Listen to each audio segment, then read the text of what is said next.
Messieurs, bonsoir, bienvenue dans ce journal à la une de l'actualité. Vers la matérialisation de la frontière entre la Côte d'Ivoire et le Burkina Faso, les commissions nationales des frontières des deux pays installent une commission mixte. Les experts vont s'entendre sur les coordonnées qui tracent physiquement les délimitations des deux États, des travaux qui se tiennent selon l'accord signé le 24 juin 1993 à Abidjan. Le programme Millennium Challenge à Côte d'Ivoire entre dans sa phase opérationnelle. Il est doté d'un budget de 289 milliards de francs CFA, 8% déjà utilisés dans la réduction de la pauvreté ou pour booster la croissance économique du pays. L'annonce faite par les responsables du programme, ils ont fait le point ce vendredi. C'est une région qui pèse 16% de la production nationale de la noix de cajou, de Bouandougou à Mankono, de grandes superficies de terres exploitées dans le Béret. La baisse du prix ne décourage pas les agriculteurs, mais il s'intéresse aussi à d'autres spéculations agricoles. C'est le dossier à suivre dans ce journal. Et puis au Nigeria, 7 personnes tuées dans un crash. Ils se trouvaient à bord d'un avion militaire. L'appareil se rendait ce dimanche près de la capitale Abuja. La cause de l'accident n'est pas encore connue, mais le pilote avait signalé une défaillance du moteur. Mais il y a un code, Aurélia. Il y a un code.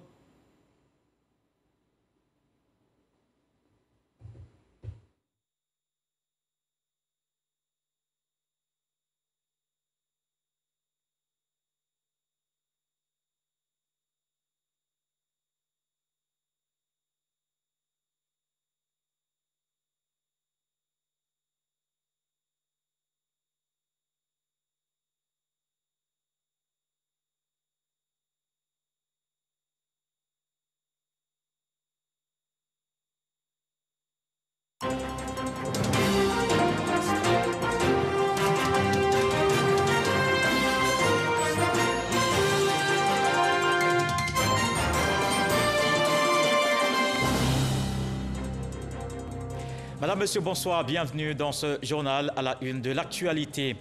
Vers la matérialisation de la frontière entre la Côte d'Ivoire et le Burkina Faso, les commissions nationales des frontières des deux pays installent une commission mixte. Les experts vont s'entendre sur les coordonnées qui tracent physiquement les délimitations des deux pays, des travaux qui se tiennent selon l'accord signé le 24 juin 1993 à Abidjan. Le programme Millennium Challenge à Côte d'Ivoire entre dans sa phase opérationnelle. Il est doté d'un budget de 289 milliards de francs CFA, 8% déjà utilisés dans la réduction de la pauvreté ou pour booster la croissance économique du pays. L'annonce faite par les responsables du programme, ils ont fait le point ce vendredi. C'est une région qui pèse 16% de la production nationale de la noix de cajou, de Bouandougou à Mankono, de grandes superficies de terres exploitées dans le Béret. La baisse du prix ne décourage pas les agriculteurs, mais il s'intéresse aussi à d'autres spéculations agricoles. C'est le dossier à suivre dans ce journal. Et puis au Nigeria, 7 personnes tuées dans un crash. Ils se trouvaient à bord d'un avion militaire. L'appareil se rendait ce dimanche près de la capitale Abuja. La cause de l'accident n'est pas encore connue, mais le pilote avait signalé une défaillance du moteur. La matérialisation de la frontière entre la Côte d'Ivoire et le Burkina Faso au centre d'une rencontre à Abidjan. Les commissions nationales des frontières des deux pays installent une commission mixte paritaire. Des experts chargés de conduire le processus de réalisation. Jean-Marc Djadji. Et ils sont au nombre de 10 par pays. Ces experts ivoiriens et burkinabés installés dans la commission mixte paritaire de matérialisation CMPM. Spécialistes en coopération transfrontalière, ils auront la lourde tâche de démarrer les travaux et de conduire à terme le processus de réalisation de la frontière commune pour le compte de l'État de Côte d'Ivoire et du Burkina Faso. Cette activité de démarcation des frontières, démarcation physique, est précédée d'enquêtes de terrain, de recherche documentaire, d'analyse des documents cartographiques, et à partir de ce moment-là, les experts s'entendront pour définir les coordonnées, et à partir des coordonnées maintenant, il y a des activités de sensibilisation des populations sur le terrain. Les ministres ivoiriens et burkinabés en charge des questions de frontières encouragent les membres de cette commission et se disent prêts à renforcer la sécurité et à régler pacifiquement les conflits liés aux frontières. La frontière donc peut constituer une source de tension et de conflit entre États si elle n'est pas définie et acceptée de tous. Ce risque est davantage plus prégnant dans le contexte africain. Je voudrais profiter de l'occasion pour vous rappeler l'importance de la haute mission que nos deux pays vous confient dans un contexte sécuritaire préoccupant.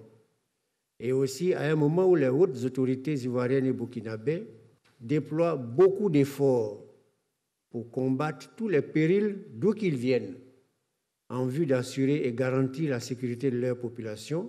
L'installation de la commission mixte paritaire de matérialisation des frontières Côte d'Ivoire-Burkina répond à la mise en œuvre du protocole d'accord signé le 30 juillet 2014 à Ouagadougou entre la Côte d'Ivoire et le Burkina Faso. Le Millennium Challenge à Côte d'Ivoire a déjà utilisé 8% de son budget, une enveloppe globale de 289 milliards de francs CFA, des dépenses effectuées dans le cadre de la réduction de la pauvreté ou pour booster la croissance économique.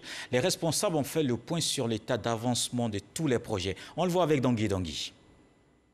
Fruit d'un accord entre l'État ivoirien et le Millennium Challenge Corporation, un mécanisme américain d'aide aux pays en développement, le programme Compact pour la Côte d'Ivoire est entré dans sa phase opérationnelle et revendique un caractère structurant, a annoncé les responsables de ce programme lors d'une conférence de presse ce vendredi. On a déterminé s'il y a deux choses qu'on pourra se focaliser, qui peuvent avoir le plus grand impact dans l'économie en général. Quels sont ces deux secteurs? Et on a déterminé c'est le secteur d'éducation et c'est le secteur de transport. Le Millennium Challenge Econ Côte d'Ivoire, MCA Côte d'Ivoire, financé par le peuple américain à hauteur de 525 millions de dollars, soit près de 289 milliards de francs CFA sur 5 ans, devrait bénéficier à 11 millions de personnes. Entre autres objectifs du MCA Côte d'Ivoire, réaliser les projets Abidjan Transport et compétences pour l'employabilité et la productivité, malgré les facteurs limitants. Nous avons su réagir vite parce que dans ce programme, nous ne pouvons pas faire autrement. Nous avons un temps imparti pour tout réaliser et il s'agit en équipe de pouvoir tout de suite trouver des solutions. C'est aussi ça la gestion de projet. C'est aussi ça le laboratoire d'excellence que nous voulons être. Créé en 2017, le programme Millennium Challenge et Côte d'Ivoire MCA Côte d'Ivoire est entré en vigueur en 2019 et a déjà utilisé 8% de son financement. Et Dangui Dangui nous parle de notre coopération de la Côte d'Ivoire. Le projet d'appui au renforcement des institutions de contrôle de la Côte d'Ivoire est lancé. Il est financé par l'Union européenne à hauteur de 1,18 milliard de francs CFA. Il va durer 3 ans. Entre autres objectifs, améliorer la transparence et la redevabilité dans la gestion des finances publiques. Les structures de contrôle interne et externe des finances publiques ainsi que celles de lutte contre la corruption bénéficient du projet d'appui au renforcement des institutions de contrôle de Côte d'Ivoire sur 3 ans. Entre autres défis de ce projet financé par l'Union européenne, renforcer l'efficacité de la recette et de la dépense en améliorant la transparence et la redevabilité de la gestion de la finance publique. Par la bonne gestion des finances publiques, et par la bonne gestion des impôts, parce que c'est là où l'argent rentre aussi, la Côte d'Ivoire peut assurer aussi une croissance économique équilibrée et surtout aussi maintenir son attractivité économique. Déjà inscrite dans cette dynamique d'amélioration de la transparence dans la gestion des finances publiques, avec l'institution du budget programme, les autorités veulent saisir les opportunités qu'offre le PACC, doté d'une enveloppe de 1,16 milliard de francs CFA. L'importance du contrôle dans les finances publiques est essentielle. C'est le gage d'une bonne exécution du budget de l'État. Le PAC, comme cela se dit en abrégé, devra en conséquence contribuer à l'amélioration de la performance de l'action publique à travers la poursuite et le renforcement de la bonne gestion des finances publiques. Les institutions bénéficiaires du PACC ont signé la lettre d'engagement à s'inscrire dans la perspective de transparence et de redevabilité dans la gestion des finances publiques. Un panel sur le thème « Gestion des finances publiques, une contribution à la bonne gouvernance financière » a permis aux experts et participants de comprendre les enjeux du PACC mis en œuvre par Expertise France. La chaire UNESCO aux femmes et pouvoir de décision a lancé un label genre et compétitivité des entreprises, un outil d'accompagnement du secteur privé. Pour en parler, la titulaire de la chaire, Ifrazi Yao, était l'invité du Dimanche Magazine de ce 13h, présenté par Ayman Guivé. Je vous propose un extrait de l'entretien.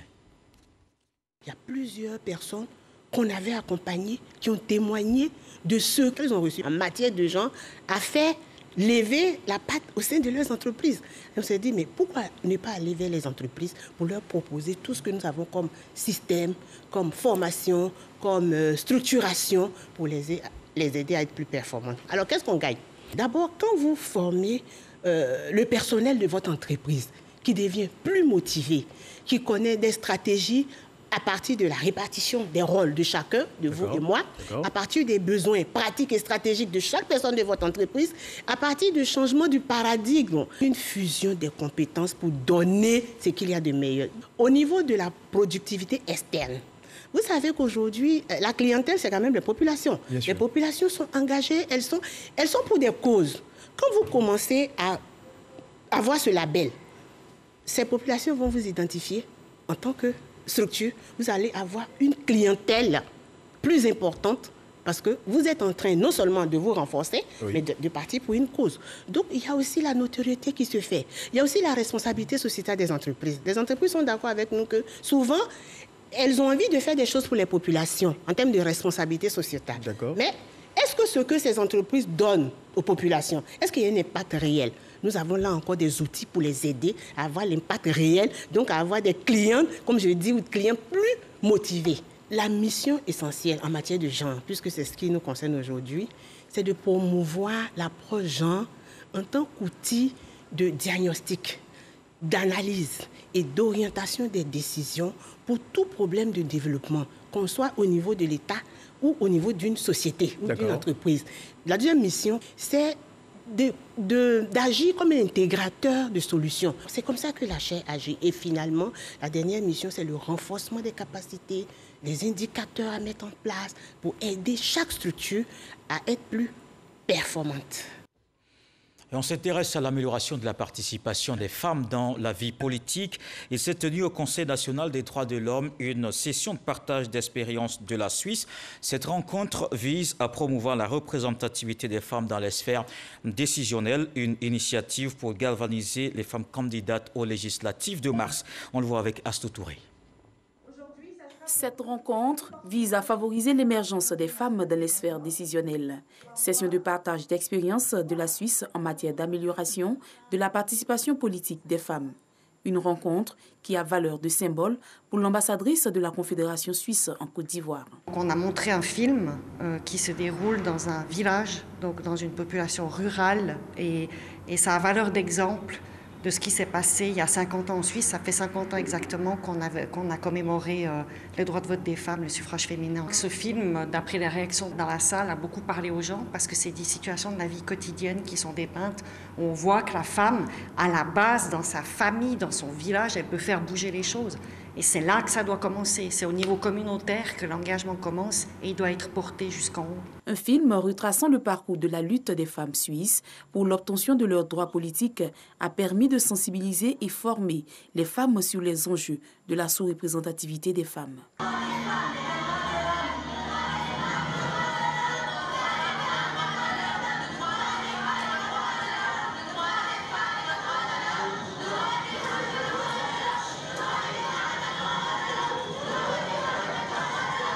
Après des décennies de lutte, les Suissesses ont pu obtenir 38% des sièges au Parlement. En Côte d'Ivoire, ce quota est loin d'être atteint avec 11% de taux de représentativité au Parlement.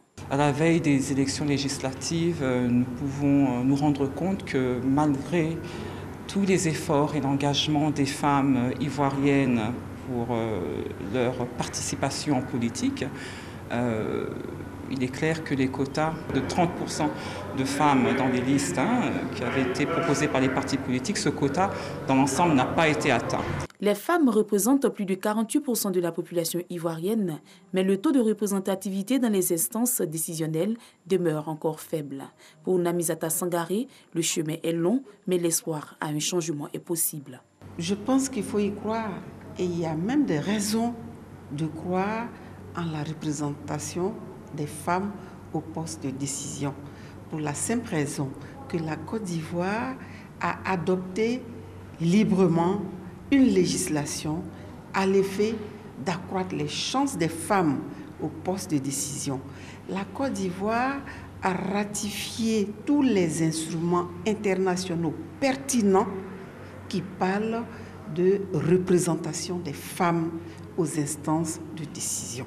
Et donc, il suffira pour nous de les appliquer. Un panel a également meublé cette rencontre. Et la Côte d'Ivoire améliore aussi le fonctionnement de son système judiciaire pénal. Les jugements des cas en souffrance vont s'accélérer. Désormais, 866 dossiers criminels seront traités. Moussa Konaté. 800 dossiers criminels en souffrance auprès des cours et tribunaux de Côte d'Ivoire seront traités. Grâce au partenariat avec le PNUD, le ministère de la Justice et des Droits de l'Homme, avec l'appui du barreau et des commissaires de justice, procède à l'accélération du traitement de ces dossiers en instance de jugement. L'action a débuté en décembre 2020. À ce jour, 110 dossiers ont été traités à Abidjan, Daloa, Bouaké et Korogo. Connaître sa situation, c'est mieux que rester en prison sans être jugé. C'est un impact positif dans le cadre de l'évaluation des droits de l'homme en Côte d'Ivoire. Donc cette initiative qui a été prise par le ministère de la Justice et par le PNUD est vraiment la bienvenue. Des efforts sont faits dans le sens de l'avancement de la chose judiciaire. Et nous en tirons une grande fierté par rapport aux actions qui sont faites par la hiérarchie et par les organisations internationales qui nous épaulent chaque jour afin que la justice puisse convenablement suivre son cours en Côte d'Ivoire. Ces dossiers criminels incluent les cas de violence basés sur le genre et de pédocriminalité. L'initiative va permettre aux accusés, détenus ou non, d'être fixés sur leur sort et aux victimes d'entrer dans leurs droits et de bénéficier de dédommagements. Un mot de la lutte contre la Covid-19, la pandémie ne recule pas, il faut donc rester vigilant pour vaincre la maladie.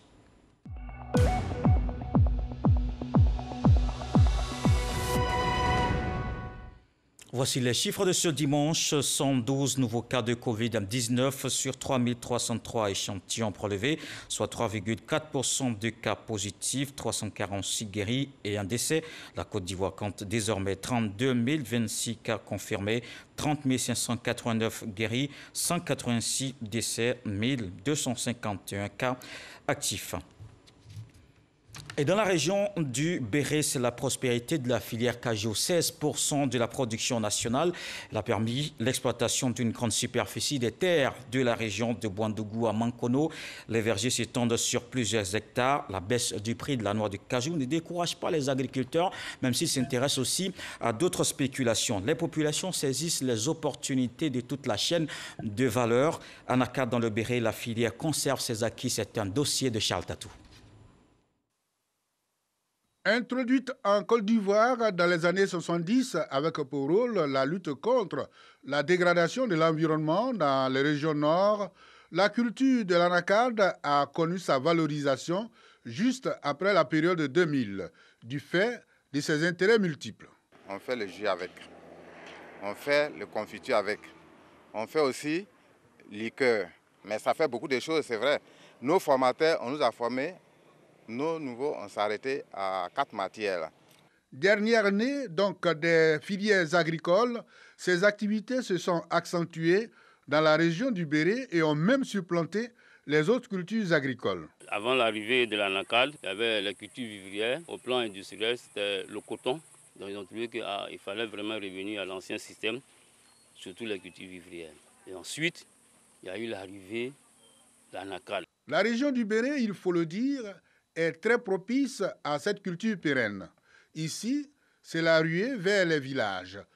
Le verger anacardier du Béret apparaît très immense. Même si nous n'avons pu accéder aux données statistiques, les plantations qui longent l'axe Bouandougou-Mankono attestent bien la grandeur de la superficie occupée. Le Béret est la première région productrice d'anacarde de la Côte d'Ivoire. Nous faisons 16% de la production nationale. Il faut rappeler que cette année, la Côte d'Ivoire a produit 850 000 tonnes. C'est un record. Et nous avons le devoir de préserver cela. La performance du Béré est à l'actif des 3 départements qui composent la région, notamment Mankono, Diaran et Kounaïri, dont le cumul des productions se chiffre à plus de 130 000 tonnes. Le préfet des régions, félicitant les producteurs pour ces bons résultats, les exhorte à faire une production de qualité. Le producteur a sa part de responsabilité, mais l'encadrement aussi doit pouvoir suivre, parce que le produit, au final, n'est pas destiné à la Côte d'Ivoire, mais est destiné à être vendu au plan international, où la concurrence est rude et où la Côte d'Ivoire doit toujours garder sa place de choix. La prospérité des activités de la filière NACAD a permis dans la région la naissance de plusieurs organisations professionnelles agricoles. J'ai 97 sociétés coopératives, personnes physiques, sociétés commerciales qui sont agréées dans le Béré. Mais j'ai 396 OPA qui interviennent dans toute la région, qui viennent d'autres départements et d'autres régions qui viennent intervenir ici. Et aujourd'hui, quand tu es dans le Kouroudou, aujourd'hui tu te sens à Boaké ou à Abidjan parce que vous avez de la télévision, vous avez tout chez vous grâce à la NACAD. Ces structures agricoles paysannes sont aussi des pourvoyeuses d'emplois. Elles sont visitées périodiquement par la Caisse nationale des prévoyances sociales pour le suivi et les conseils. Nous passons à rencontrer les différents employeurs et faire le point de la collaboration avec la CNPS, s'enquérir des difficultés éventuelles qu'ils rencontrent et leur apporter l'assistance nécessaire.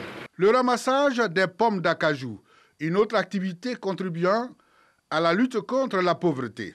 Quand on fait le ramassage du contrat, les propriétaires de champs nous donnent un peu d'anacade. Avec ça, nous vendons pour nos enfants. Avec cette activité, tout le monde ne revient pas satisfait. Souvent, le paiement est difficile. Les propriétaires de champs nous demandent d'attendre un peu. Quand la vente sera effectuée, ils vont nous faire le paiement. À partir de la période d'entretien des vergers jusqu'à la récolte, ils sont là. Et quelquefois, il arrive qu'il y ait des problèmes. Après que les produits aient été vendus, il serait bon que les propriétaires des vergers s'acquittent de leur dû vis-à-vis de leurs collaborateurs. La campagne agricole 2021 a démarré avec la baisse du prix du kilogramme de la noix de cajou. La chute n'impacte pas l'ardeur des producteurs de la région. Bien au contraire, elle permet une prise de conscience en faveur de la diversification des cultures. Il y a certains même qui ont commencé déjà à éliminer certains surfaces des champs d'anacade pour continuer à faire la culture vivrière, pour qu'il y ait la sécurité alimentaire. Vous savez, la maladie, le corona, c'est ce qui a fait que le prix a ajusté. Sinon, avec le président qui est au pouvoir actuellement, on sait que dans tous les coups, on allait arriver peut-être à 500 comme ça. On n'en veut pas le gouvernement. On sait pourquoi. Il y a 5 États. Dans la région du Béré, la chute du prix due à la crise sanitaire de la Covid-19 profite donc à certains secteurs d'activité agricole abandonnés.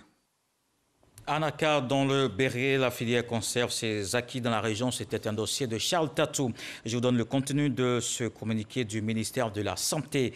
Un navire mouille depuis ce dimanche 21 février dans le port autonome, dans le cadre d'une escale de précaution demandée par celui-ci suite à la détection de plusieurs cas de Covid-19 à son bord.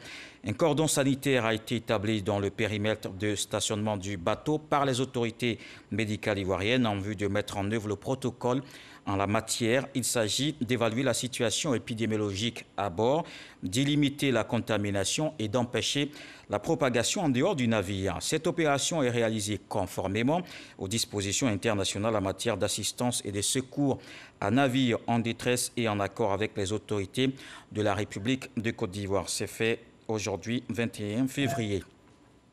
Je vous emmène dans la région de l'Eau-du-Bois. C'est bientôt les législatives. La secrétaire d'État aux droits de l'homme appelle les populations de la région à la cohésion sociale. Les Mézébéyou ont tourné à Divola, Kota et Zikiso. Le reportage de Godefroy au Kambawa. Nous, les mamans, on dit droit de l'homme. On ne sait même pas quel est notre droit. Comment on peut expliquer les droits à nos sœurs qu'on dirige? Pour la première étape de cette campagne de sensibilisation de masse pour la promotion et la protection des droits de l'homme dans le Lot-d'Ivoire, c'est la ville de Divo qui accueille Mézébéyou. La secrétaire d'État chargée des droits de l'homme a rencontré leaders de jeunesse et de femmes pour échanger sur le rôle qu'ils doivent jouer avant, pendant et après les élections. Tous conscients que le dialogue doit être privilégié en cas de différend. Nous avons compris qu'en réalité, nous devons penser à notre avenir, à ne point nous impliquer dans une politique qui va nous détruire. Ainsi, je m'engage à échanger avec les jeunes de mon département pour qu'ensemble, nous puissions penser à développer et non à détruire notre département. À Lakota et à Ziguinchor, les autres étapes de cette tournée dans la région du Lodibois, la secrétaire d'État a expliqué que cette campagne de sensibilisation vise à contribuer au maintien d'un climat de paix et de respect des droits de l'homme. Le non-respect du droit de chacun qui est à la base des conflits. Pour ces élections législatives, ils ont pris l'engagement de respecter le droit de chacun et qu'il n'y aura pas de conflit. Et ce vivre ensemble-là ne peut se faire si nous avons des élections apaisées. Droits de l'homme et élections apaisées, c'est le thème central de cette campagne de sensibilisation. La secrétaire d'État a exhorté les populations à ne pas se laisser instrumentaliser par les politiques. Toutefois, les populations ont souhaité que des séances régulières de vulgarisation des droits de l'homme soient accordées aux femmes et aux jeunes. Il y a aussi des prières pour des élections législatives apaisées. Le groupe de réflexion islamique spirituelle et ésotérique a organisé ce dimanche la 13e édition de son Giga Maoulid, une fête qui commémore la naissance du prophète de l'islam. Les guides religieux ont prié pour la paix et la stabilité en Côte d'Ivoire. Kone Pagasoro de Madongui.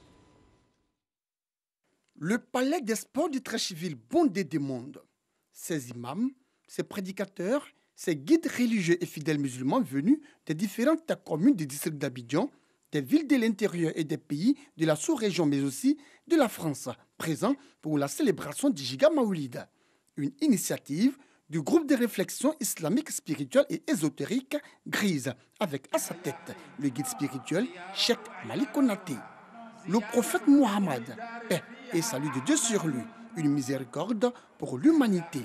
Thème retenu pour cette 13e édition.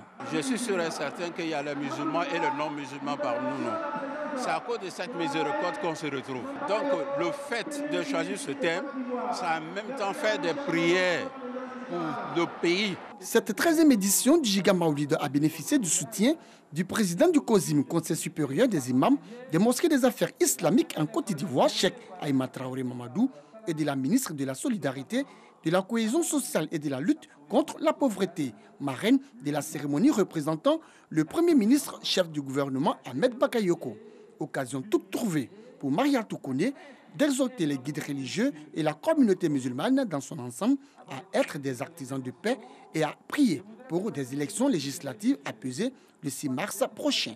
Elle les a aussi invités au strict respect des mesures barrières afin de lutter efficacement contre la Covid-19.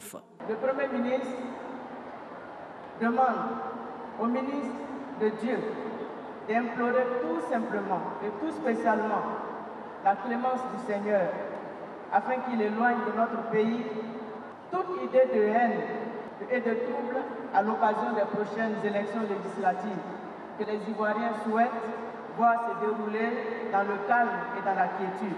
Intervention des différentes délégations, lecture psalmodique du Saint-Coran, chants liturgiques, louanges et bénédictions. Des temps forts qui ont également meublé cette 13e édition du Giga Maoulid du groupe de réflexion islamique, spirituelle et ésotérique Grise. Une autre confession religieuse en prière. Dans le département de Guibérois, les fidèles chrétiens catholiques du village de Niaprayo célèbrent le 3e anniversaire de leur sanctuaire marial. Les populations de la localité prient pour la paix et la cohésion sociale. Jean-Marc Diadji. C'est dans une ambiance de joie que les chrétiens catholiques du village de Niaprayo célèbrent, au rythme du terroir, les 3 ans d'existence du sanctuaire marial Notre-Dame de Fidélité. Les communautés chrétiennes des villages environnants n'ont pas voulu se faire compter l'événement. Un moment pour Colette Belou-Lakpé, la fondatrice de cet édifice religieux, pour glorifier Dieu et la Vierge Marie. Le père Anselme Dogbo, dans son homélie sur le Magnificat, a imploré Dieu pour les autorités gouvernementales et la paix en Côte d'Ivoire. Que sa puissance brûle nos cœurs. Du même amour que la Vierge Marie, intimement participé avec elle. Et avec votre élevons notre cœur. Nous le tournons vers le Rendons grâce au Seigneur notre Dieu. Cela est juste et bon. Le sanctuaire marial Notre-Dame de Fidélité de Niaprayo a été inauguré en février 2018 en présence de tous les officiels du département de Guibérois et de la région du Go. Dans le reste de l'actualité, au Niger, depuis 18h et 18h30, les portes des bureaux de vote ont commencé à fermer. Les agents de la Commission électorale nationale indépendante procèdent au dépouillement après une journée de vote ce dimanche pour le second tour de la présidentielle. Rappelons qu'ils sont 7,4 millions d'électeurs à participer à cette élection. Et le second tour de cette présidentielle au Niger oppose le candidat au pouvoir, Mohamed Bazoum, à l'ancien président Mahaman Ousmane. À Niamey, c'est dans le calme et la discipline que les Nigériens ont voté. Mohamed Bazoum, président du PMDS Taraya, a voté dans la capitale nigérienne. Son adversaire Mahaman Ousmane, président du RDA Tandja, a glissé son bulletin dans l'urne à Zender, à l'est du pays. Le président sortant, Mahamadou Issoufou, a accompli son devoir civique à Niamey. Leur réaction au micro de Sidouni Davila, notre envoyé spécial. Malgré toutes les imperfections dans le cadre de la préparation, de l'organisation et du déroulement de ce scrutin, imperfections que nous avons eu l'occasion de souligner par le passé. Les Nigériens se sont mobilisés et cherchent à exercer leurs droits, à exercer effectivement aussi leurs devoirs. Alors ce qui est important à un moment comme celui-là, c'est que chacun de nous se mette à l'esprit que le suffrage des citoyens doit être respecté. Je suis animé par des sentiments de satisfaction au regard du calme qui a caractérisé la campagne du second tour que nous avons menée. Je viens de voter après que je passais plusieurs semaines à l'intérieur du pays, que je visitais plusieurs villages, que j'ai eu beaucoup de contacts. Et je souhaite que ce vote se passe dans le calme, la discipline et que le vainqueur ait la chance avec lui. Je souhaite que cette chance soit de mon côté, bien sûr. Cette fois-ci encore, je pense que le deuxième tour de l'élection présidentielle sera un scrutin libre et transparent. C'est dire que l'alternance est en marche. L'alternance pacifique qui a manqué au Niger depuis des décennies va se réaliser. Je suis fier d'être le premier président démocratiquement élu de notre histoire à pouvoir passer le relais à un autre président démocratiquement élu. C'est un événement majeur dans la vie politique de notre pays. Et je suis fier aussi que les Nigériens en soient les artisans. Au Nigeria, 7 personnes tuées dans un crash et se trouvaient à bord d'un avion militaire. L'appareil se rendait ce dimanche près de la capitale du Nigeria, Abuja. La cause de l'accident pas encore connue, mais des responsables ont indiqué que le pilote avait fait état d'un moteur défaillant. Une vidéo postée sur les réseaux sociaux montrait des canons à eau utilisés pour éteindre les flammes. Une enquête ouverte pour déterminer les circonstances de ce drame. Et comme tous les dimanches, on fait un point de l'actualité internationale. Voyons ce qui a marqué toute cette semaine d'informations. C'est dans le 7 sur 7 avec Alexis Ouedraogo.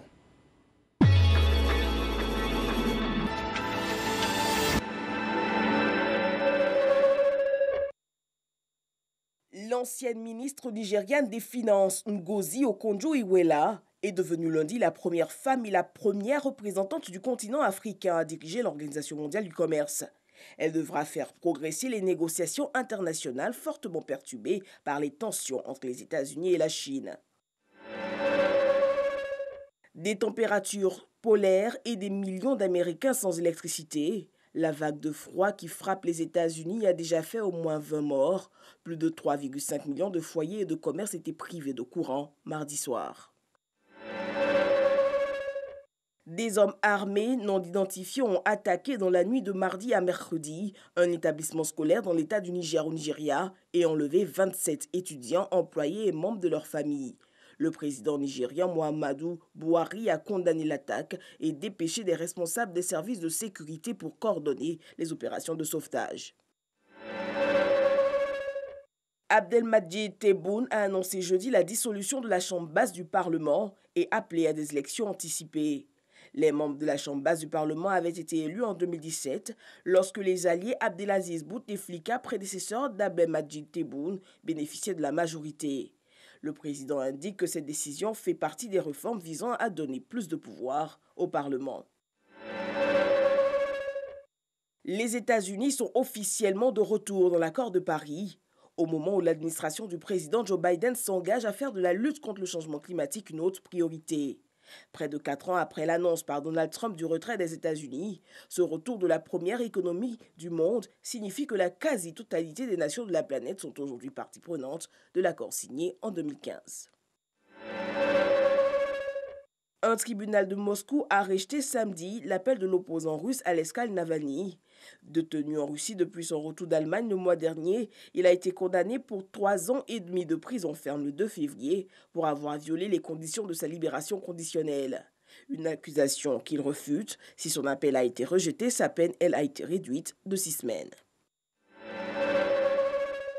Les électeurs nigériens étaient ce dimanche aux urnes à l'occasion du second tour de leur présidentielle. Le candidat du parti au pouvoir, Mohamed Bazoum, est donné favori après avoir remporté 39,3% des voix lors du premier tour. Il affronte l'ancien président Mahaman Ousmane qui a obtenu, lui, 17% de voix au premier tour.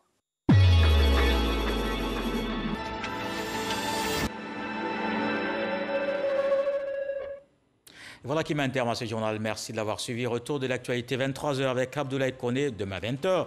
Retrouvez Fatou Fofana. Je vous souhaite une fructueuse semaine et on se quitte avec ce que dit le sage ce soir. Si on vous promet un cadeau, n'allez pas le chercher avec un grand panier.